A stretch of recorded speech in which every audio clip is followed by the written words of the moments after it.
बहुत बहुत स्वागत है आपका हमारे इस YouTube चैनल में।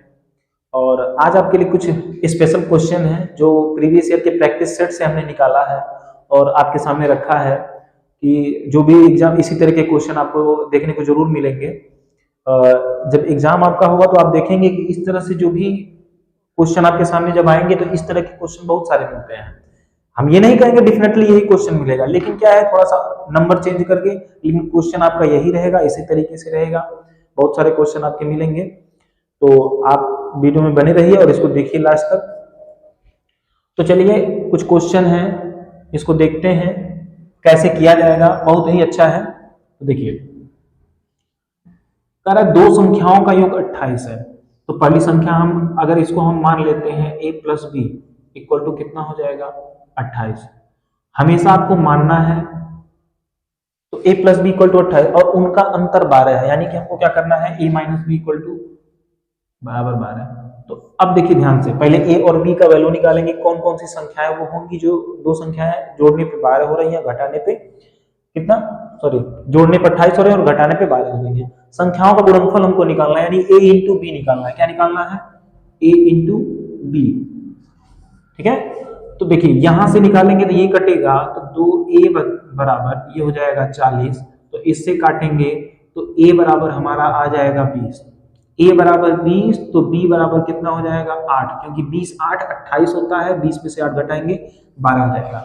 तो अब हमको क्या करना था, संख्याओं का गुणनफल निकालना था, यानी कि 20 गुणे 8 जब करेंगे तो 160 जो होगा वो क्या हो जाएगा, आंसर हो जाएगा। ठीक है ना। तो इसी तरीके से हम क्या कर सकते हैं, इन क्वेश्चनों को बहुत ही इजी तरीके से कर सकते हैं। अगला क्वेश्चन देखिए क्या कह रहा है कि 5 क्रमिक विषम धनात्मक पूर्णांक का औसत 9 है। एक चीज आप ध्यान रखिएगा, जब भी इस तरह का क्वेश्चन आता है औसत निकालने वाला, तो कह रहा है औसत 9 है, यानी कि उनको अगर जोड़ते हैं तो क्या करना। और जब भी औसत आता है तो वो हमेशा बीच का, एकदम बीच का आता है संख्या। ठीक है ना। तो जो 9 होगा वो एकदम बीच की संख्या होगी, उसके किनारे उसके पहले 2 नंबर होंगे, उसके बाद 2 नंबर होंगे। ये क्या है, विषम, सॉरी कह रहा है कि क्रमिक विषम धनात्मक है, ये औसत है। तो औसत हमेशा कहाँ आता है, एकदम बीचों बीच आता है, इसलिए इसके पहले 2 नंबर इसके बाद 2 नंबर 5 हो जाएगा। चूंकि विषम है तो सब में एक एक का अंतर होगा और क्रमिक है, क्रम से, इसका मतलब यहाँ 7 होगा, यहाँ 5 होगा, यहाँ 11 होगा, यहाँ 13 होगा। तो ध्यान से देखिए 5 7 9 11 और 13 वो 5 क्रमिक विषम धनात्मक है, पूर्णांक है। 5 क्रमिक विषम धनात्मक पूर्णांक है। तो इनको अब देखेंगे कि तो इसका औसत 9 है। अब पूछा जा रहा है कि सबसे छोटी संख्या, तो सबसे छोटी संख्या 5, पूछा जाए सबसे बड़ी संख्या तो क्या हो जाएगी 13।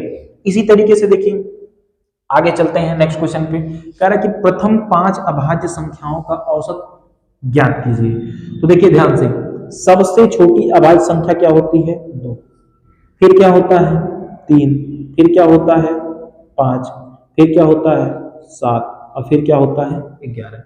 ये ध्यान में रखिएगा, जो अभाज्य संख्याएं होती हैं वो किसी दूसरे नंबर से नहीं कटती हैं, एक और स्वयं के अलावा। ठीक है, तो प्रथम 5 अभाज्य क्या हो जाएंगे 2 3 5 7 और 11। 9 नहीं होगा क्योंकि 9 क्या है 3 से कट जाएगा। ठीक है ना। तो इनका औसत निकालना है तो क्या करेंगे, सबको जोड़ेंगे। ठीक है, सबको जोड़ेंगे और जोड़ने के बाद से कितने से भाग कर देंगे, जितनी संख्याएं होती हैं उससे क्या कर देते हैं, डिवाइड कर देते हैं। तो क्या हो जाएगा, यहाँ देखिए 10 10 और 17 और 17 में 11 जोड़ेंगे तो 28, 28 बटे 5 कर देंगे तो 5 बचे 25, 5 6 30। तो ये हो जाएगा आपका औसत हो जाएगा। 5.6 जो आपका हो जाएगा वो क्या हो जाएगा, औसत हो जाएगा। चलिए अगला क्वेश्चन है, एक वर्ग की भुजा 10% बढ़ जाती है तो इसके क्षेत्रफल में, ठीक है ना, इसका क्षेत्रफल, सॉरी यहाँ पे क्षेत्रफल होना चाहिए, इसका क्षेत्रफल कितने प्रतिशत बढ़ जाएगा। ठीक है, तो ये इंपॉर्टेंट क्वेश्चन है और इस तरह के ही क्वेश्चन आ रहे हैं एग्जाम में। ठीक है, ये बड़ा ही इंपॉर्टेंट क्वेश्चन है, इस तरह से क्वेश्चन में आएंगे। तो चलिए देखिए इस तरह के क्वेश्चन को बहुत इजी तरीके से बहुत अच्छे से करेंगे। जब भी कोई वर्ग आप मानेंगे तो हमेशा उसको क्या मानेंगे, उसकी भुजा को 100 मान लीजिए।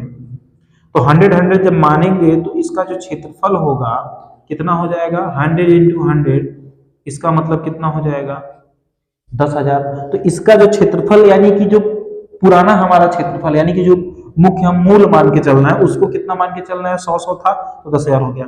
अब 10% बढ़ गया मतलब कि 110 हो जाएगा।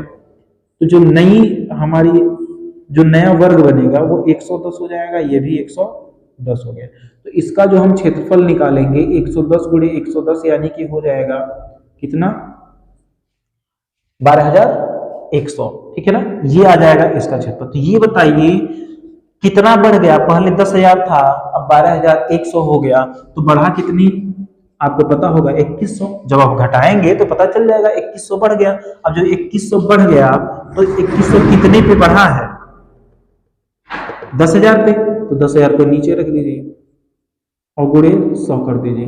तो 2 जीरो से 2 जीरो ये काट देंगे, 2 जीरो से 2 जीरो ये काटेंगे, यानी कि आपका जो क्षेत्रफल है वो पूर्व का 21% क्या हो जाएगा, बढ़ जाएगा। ठीक है, चलिए अगला एक क्वेश्चन है, कह रहा है 5 क्रमागत संख्याओं का औसत 125 है, क्रम से है। तो हम बता चुके हैं कि जब भी औसत होता है तो वो हमेशा बीच की नंबर यानी कि 1 2 3 4 और 5 संख्याएं लेंगे तो जो औसत 125 हमारा होगा वो बीचों बीच का होगा। क्योंकि क्रमागत कहा है तो 126 सॉरी 124 123 और ये हो जाएगा 126, ये हो जाएगा 127। तो आप देखेंगे कि अंतिम संख्या पूछ रहा है, तो अंतिम संख्या 100 देखते हैं। देखिए x अनुपाते y 3:4 है, तो क्या आ रहा है कि इतने का वैल्यू बताना है। तो एक काम करिए, देखिए x दिया है, यहाँ y दिया है, अब देखिए x बटे y होगा। अगर इसको हम लिखेंगे तो x बटे y बराबर 3:4 या 3/4 लिख सकते हैं, यानी कि x बटे y। तो एक काम करिए, सब में y से भाग कर दीजिए, तो 5 ये हो जाएगा 2 y बटे y, यहाँ हो जाएगा 7 x बटे y धन 2 y बटे y। ठीक है, देखिए इसको काट देंगे, इसको काट देंगे, अब हमारा जो बचेगा 5 गुणे x बटे y यानी 3/4 माइनस ये क्या हो जाएगा 2 बटे लिख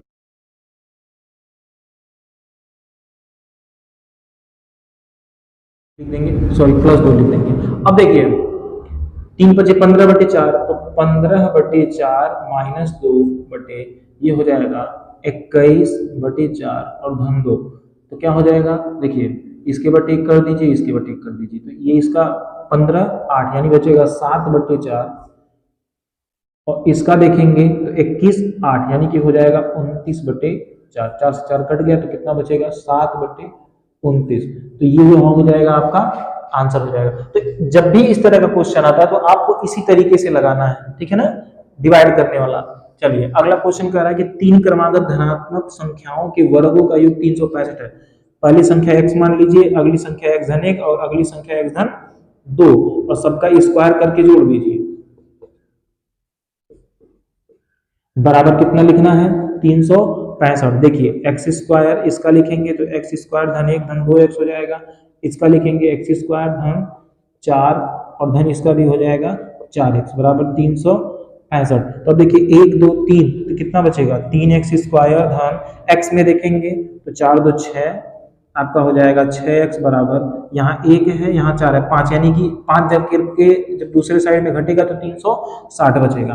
अब देखिए एक काम करते हैं 3 से सारा काट देते हैं, 3 से जब कॉमन लेके काटेंगे तो यहाँ x स्क्वायर बचेगा धन और यहाँ 2x बच जाएगा बराबर 3 से इसको काटेंगे तो 12 3 36 120 बच जाएगा, इसको इधर उठा लाइए तो ये 2x माइनस 120 बराबर 0 हो जाएगा। अब क्या करेंगे इसका गुणनखंड कर देंगे, गुणनखंड करने पे कितना आना चाहिए 2 आना चाहिए। तो देखिए 2 गुना 4 तो यहाँ 12 12 दूनी 24 और 24 पचे 120। अब क्या है 2 गुना 4 3 12। अब ध्यान से देखिए इसको कैसे करेंगे, x स्क्वायर धन ये लिखेंगे 12x और माइनस 10x माइनस 120 बराबर 0। तो गुणनखंड जब इसका हम करते हैं तो x धन 12 1 में आएगा, x माइनस 10 अगले वाले में चला आएगा, ठीक ना। तो जो हमारा x धन 12 बराबर 0 x बराबर माइनस 12 तो इसको हमको लेके चलना ही नहीं है, x माइनस 10 बराबर 0 तो x बराबर जो 10 आ जाएगा हमारा प्लस में, इसको लेके चलना है। तो आप देखिए ध्यान से x के जगह पे 10 आ गया तो हमारा जो संख्याएं होंगी वो 10 11 और 12 हो जाएंगी। तो 10 11 12 में आप देखिए 100 121 और 12 का 144, सबको जोड़ेंगे तो 365 आ जाएगा। आपका आंसर करेक्ट है, ठीक है ना। तो इस तरीके से आप इसको कर सकते हैं। अगला क्वेश्चन देखिए, ये क्वेश्चन है इतने पे इतना घात, सब पे घात दिया, इसमें इकाई का अंक पूछ रहा है। तो एक चीज ध्यान रखिएगा, हमने एक वीडियो बनाया था उसमें इकाई का अंक कैसे निकालना बताया है, तो उसको अगर आप नहीं पता है तो देख लीजिएगा। लेकिन देखिए यहाँ पे कि कभी भी 5 पे चाहे जितना घात हो हमेशा अंतिम में 5 ही आता है, 6 पे चाहे जितना घात हो हमेशा 6 ही आता है। लेकिन इसको देखने के लिए थोड़ा सा आप देखिएगा, वीडियो में बताया था कि 3 पे 4 बार 4 पावर होने के बाद से संख्याएं रिपीट होने लगती है।